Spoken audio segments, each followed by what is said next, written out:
Hello and welcome to Inside Indiana Business. I'm Gerry Dick. They are putting it all on the line in Indianapolis this weekend. The next generation of professional football stars showing off their skill and talent as the NFL Combine continues at Lucas Oil Stadium.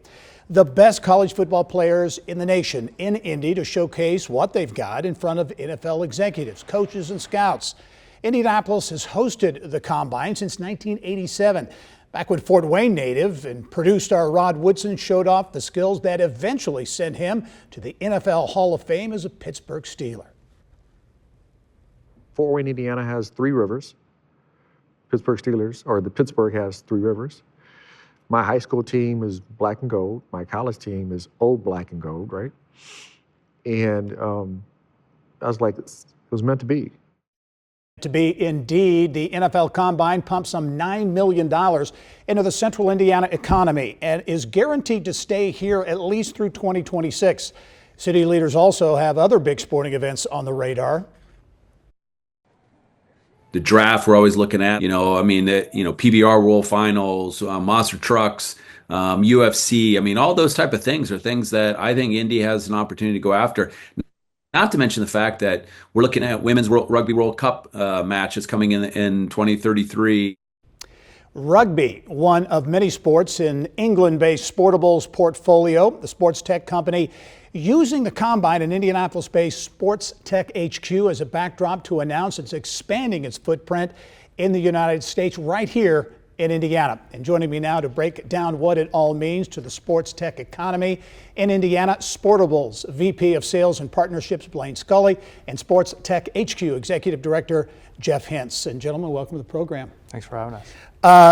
Blaine, I'm going to start with you. I think this Sportable technology is very understandable, pretty simple. I know it's complex, but it's basically chip-in-ball technology. Tell me about the guts of essentially what you do. So essentially what we do is take a chip, integrate that chip sensor technology in the ball bladder, work with the biggest ball manufacturers in the world, and create effectively a digital product. And kind of the way I explain it, I was a professional international athlete for almost a decade, and as I met the CEO and he was explaining to me what he was doing with the smart ball, I realized that I never once had objective data on anything I did to the ball my entire career.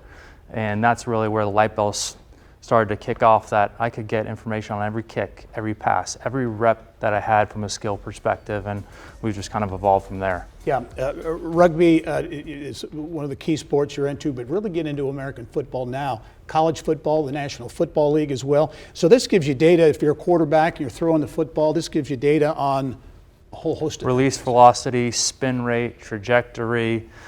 Now we're integrating player wearable, so how far, how fast, in combination of the routes that a receiver might run and a quarterback might throw. You're going to keep your headquarters in London, but what you are establishing in Indiana, and you announced this week, is your North American Innovation Center. What's that all about?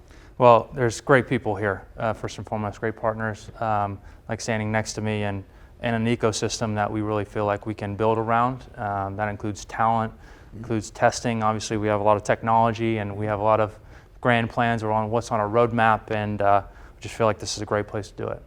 Jeff, what does this mean? This is a great example, I think, of what you're trying to accomplish. The Indiana Sports Corporation has laid out a long-term plan that includes making this a hub for sports technology.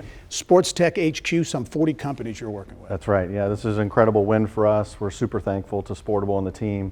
Really in a journey that started well over a year ago. So the courting process and really introducing Indiana and out in the world to talk about the resources and what we have on the ground here. Once we start talking about it, they want to come and see it, and we get them introduced, to the ecosystem, and one conversation leads to the next, and you understand really the power in the network and sports right here in Indiana and what it could do for business for an international company.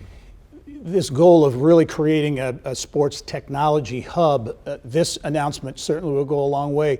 The other companies as well, smaller startup companies, excuse me, it's kind of a snowball effect, I assume. The more you hear about companies locating, growing here, adds on itself. It is. We've experienced incredible momentum in the last 18 months.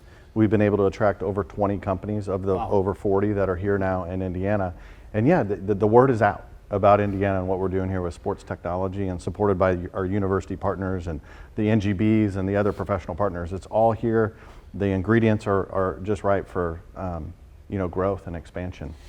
Blaine, I know you've committed to locating in Indiana. Talk about the process now, because you need to select the site and really get down to the nitty-gritty. Yeah, well, exactly. And again, thankfully we have great partners to help us figure all that stuff out. But like we said, we really want to lean into the ecosystem, meeting with Purdue, meeting with Indiana, exploring what those relationships might look like long term. There's obviously relationships at the top of the sporting pyramid here. You think of the professional franchises, but for us, what's on our roadmap too is what does it all the way look like all the way down from collegiate to high school to eventually youth, and being able to do that in a really scalable way. And again, this is a great place for us to anchor down and look to do that. We'll look forward to following that story. Blaine Scully with Sportable, Jeff Hintz with Sports Tech HQ. Thank you both very much, and we'll talk to you soon. Thank you, sir. Thank you. All right. Well, downtown Indianapolis restaurants score a sizable chunk of that $9 million impact the NFL Combine brings to the city. World-renowned St. Elmo Steakhouse, perhaps the hottest of the hot dining spots for players, coaches, and staff.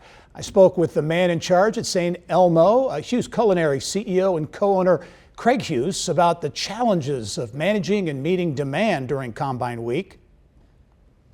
Jerry Jones will come in on the same night this year as he has the last few years, and bring the Cowboys in. And so we tend to typically just repeat a lot of the reservations from a traditional scheduling perspective, and then we fill in the rest. And we try to hold back a little bit of inventory to accommodate the local guest and mix them in as well. But it's I think our reservationists call it a game of Tetris.